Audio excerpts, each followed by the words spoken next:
आप देख रहे हैं आज़ाद बोल इंडिया का middle east big news show. मैं हूं आदिल खान आज़ाद। आज है 27 अप्रैल 2025 और इस शो में आज आप देखेंगे ईरान के बंदर अब्बास पोर्ट पर मिसाइल फ्यूल शिपमेंट के पास हुआ था धमाका। मरने वालों और जख्मियों की तादाद बढ़ी। धमाके के बाद दुनिया भर से ईरान को ताज़ियत और मदद के पैगाम। सऊदी अरेबिया ने कहा, हम अपने भाई ईरान के साथ। ईरान के फॉरेन मिनिस्टर अब्बास अराक्ची का बयान, अमेरिका के साथ न्यूक्लियर टॉक्स में तरक्की से हम हैं मुतमईन। यमन ने इस्राएली इलाकों पर किए हमले, अमेरिका की नेवी को भी किया टारगेट। अमेरिका ने भी यमन पर की हैवी एयर स्ट्राइक्स। मिस्र में हमास की मीटिंग हुई खत्म, सीज फायर प्रपोजल किया पेश। और गजा में आईडीएफ का फिर नुकसान, प्लाटून कमांडर समेत 2 की गई जान। चलिए करते हैं शुरुआत इस शो की। ये थी हेडलाइंस, लेकिन इससे ज्यादा कहीं ज्यादा होंगी खबरें। ईरान के बंदर अब्बास में एक बंदरगाह पर शनिचर को एक जबरदस्त धमाका हुआ, जिसकी कई खबरें हमने आपको दिखाई विजुअल्स के साथ। वहां पर आपको बताया था कि धमाका और धमाके के बाद आग लग गई। अब इस धमाके को मिसाइल फ्यूल यानी कि मिसाइल के लिए जरूरी ईंधन के शिपमेंट से लिंक किया जा रहा है। इस हादसे में मौत का आंकड़ा, मौत की जो फिगर्स हैं वो भी बढ़ गई हैं। अब तक 14 लोगों की मौत कंफर्म हो चुकी है। तकरीबन 750 लोग इस हादसे में जख्मी हुए हैं। हम आशा इसलिए कह रहे हैं क्योंकि हमले की बात अभी कहीं नहीं आई।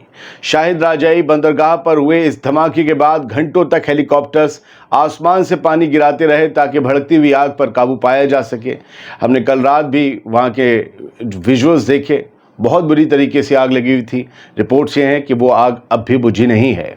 दोस्तों, ये वही बंदरगाह है जहां मार्च के महीने में सोडियम परक्लोरेट रॉकेट फ्यूल का शिपमेंट आया था। ये एक अहम केमिकल है जो मिसाइल प्रोपेलेंट बनाने में इस्तेमाल होता है। और प्रोपेलेंट यानी इस फ्यूल के बिना मिसाइल लॉन्च नहीं हो पाएंगी और ना दुश्मन के ठिकाने तक पहुंच पाएंगे। इट मीन्स यूं समझ लीजिए कि ये नहीं होगा तो इसका मतलब है कि गाड़ी में पेट्रोल नहीं है, खड़ी है, धक्के देके कितनी देर ले जाओगे और कितनी दूर ले जाओगे।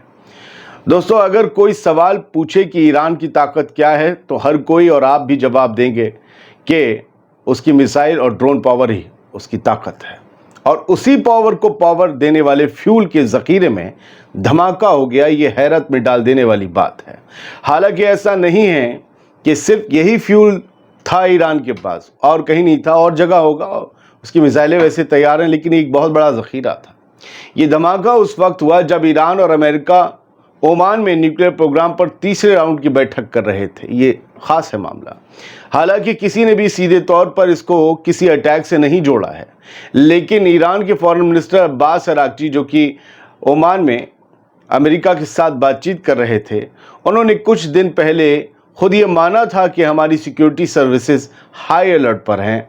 गुज़िश्ता सैबोटेज, तोड़फोड़ या यूं कहें कि घुसपैठ और असैसिनेशन, किसी को मारने की कोशिशों को देखते हुए बहुत ज़्यादा हाई अलर्ट था ईरान में, जो ईरान को जवाब देने पर मजबूर करने के लिए ये तमाम सिक्योरिटी लाइनअप जो है वो डिज़ाइन की गई थी। लेकिन इसके बावजूद एक हादसा हो गया। अगर बाद में ये पता चलता है कि ये एक हमला था तो ईरान क्या करेगा, फिलहाल पता नहीं। बढ़ते हैं आगे। इसी से जुड़ी खबर है, ईरान के बंदर अब्बास में हुए हादसे पर दुनिया भर से रिएक्शंस आए। कई ममालिक के प्राइम मिनिस्टर्स, प्रेसिडेंट और बाकी ऑफिशियल्स ने ईरानी हुकूमत के ऑफिशियल्स से बात करके गम का इजहार किया और इस बात का भरोसा दिया कि वो किसी भी तरह की मदद के लिए तैयार हैं। ख़ास तौर से जापान, अरब ममालिक, रशिया, चाइना, इंडिया, पाकिस्तान, इन सब ने ईरान की तरफ अपनी मदद का हाथ बढ़ाया। लेकिन सबसे ख़ास पैगाम, जिसे खुद ईरान के अखबारों ने कोट किया, वो था सऊदी अरब का, जिसमें ईरान के लोगों को सऊदी अरब ने अपना भाई बताया। सऊदी अरब की फॉरेन मिनिस्ट्री ने एक बयान में लिखा, हम अपने ईरान के भाइयों के लिए ताज़ियत पेश करते हैं। ईरान के भाइयों के लिए, ईरानियन ब्रदर्स के लिए ताज़ियत पेश करते हैं और ज़ख्मियों के लिए जल्द सेहतयाबी की दुआ करते हैं। सऊदी अरब ने इसके साथ ही ईरान को मदद का ऑफ़र भी दिया। सऊदी अरब और ईरान के बीच हाल के वक्तों में ताल्लुकात सुधर रहे हैं।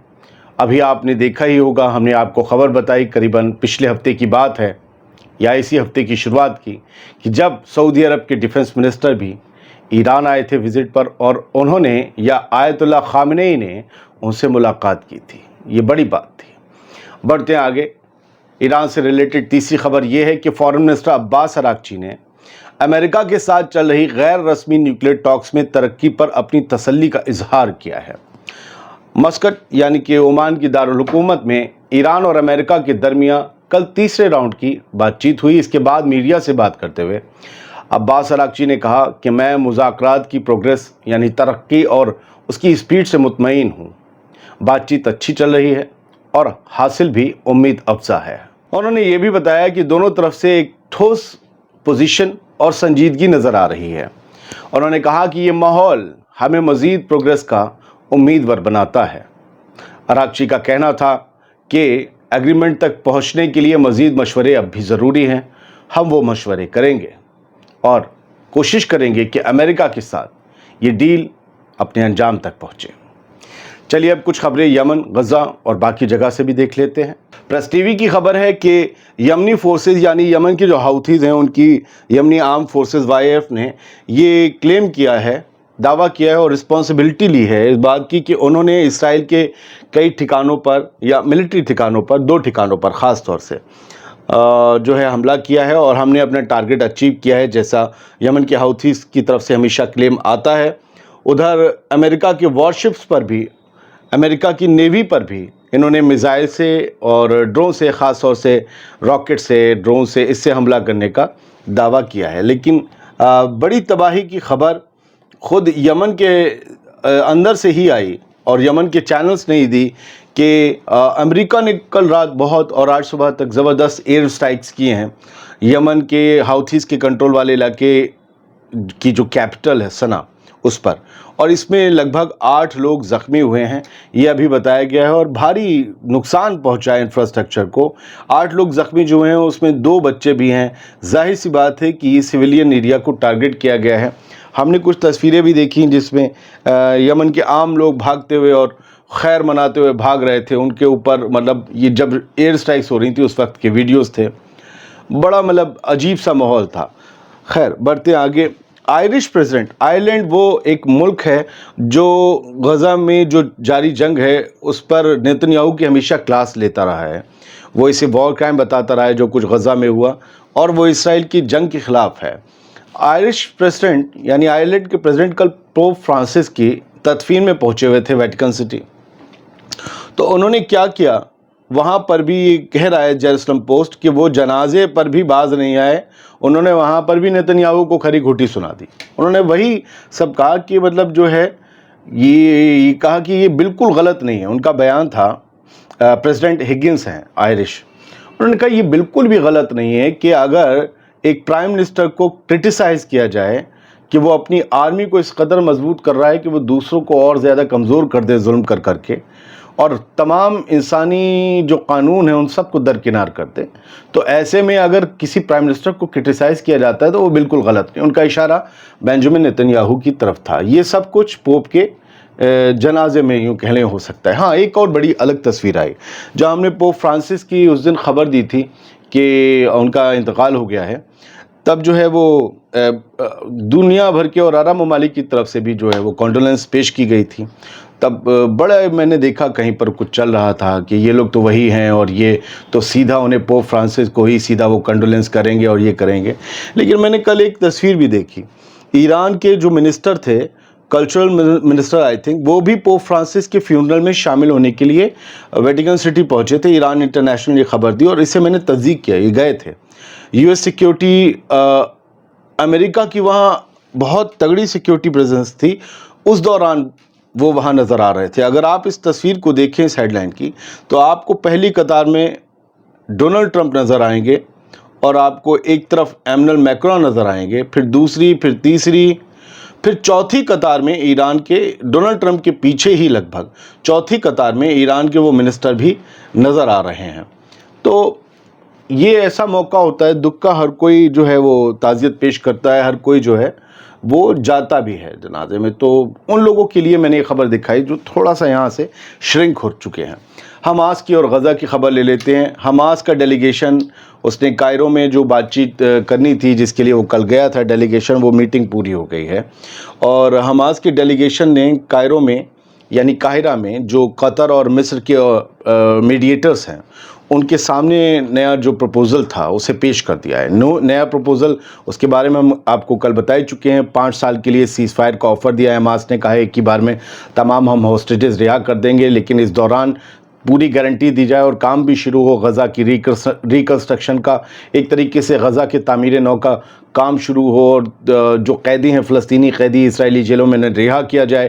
ہیومینیٹیرین ایڈ کا جو فلو ہے اسے بہت تیزی سے بڑھایا جائے، اور پہلے تو کھولا جائے. 2 مہینے سے ہیومینیٹیرین ایڈ نہیں آ رہی ہے. اس طریقے کی جو شرائط کے ساتھ تمام ہوسٹیجز کو چھوڑنے کی جو پیشکش دی تھی اسے باقاعدہ ڈاکومنٹ کر کے یہ وہاں پر مصر میں پیش کیا گیا. میٹنگ ہوئی تھی. محمد درویش جو تھے، شورا کونسل جو ہے حماس کی، اس کے چیف، وہ اس ڈیلیگیشن کو لیڈ کر رہے تھے. فی الحال یہ سب لوگ اب یہ واپس آ چکے ہیں. ایک اور خبر یہ ہے کہ اسرائیل کے فوجیوں کے لیے لگاتار نقصان ہو رہا ہے، اور کل جمعے میں بھی 2 فوجی مارے گئے. 26 اپریل کو رات یہ خبر جب ہمارے یہاں 27 لگ چکی تھی تباہی المایادین سے، کہ IF نے، یعنی یہ اسرائیلی آکوپائنگ فورس نے غزہ اور کے الشجاعہ میں جو گھات لگا کر جال بچھا کر ان کے 2 فوجی مارے گئے ہیں، اس کے بارے میں ڈیٹیل دی ہیں. اور یہاں بتایا گیا ہے کہ پورا جال بچھایا تھا حماس کے القسام بریگیڈ نے، یہ اس میں پھنسے، اس کے بعد جو ہے لوگوں کو بلو اپ کر دیا گیا. تو یہ 2 اور فوجی مرے ہیں. حماس نے یہ کہا ہے کہ نتن یاہو اسٹارویشن کو، بھوک کو ایک ہتھیار کی طرح یوز کر رہا ہے. حماس نے کہا ہے، حماس کہہ رہا ہے کہ نتن یاہو بھوک کے ذریعے لوگوں کو مارنے اور اس جنگ میں جیتنے کی کوشش کر رہے ہیں، اور یہ ایک ہتھیار کی طرح یوز کیا جا رہا ہے.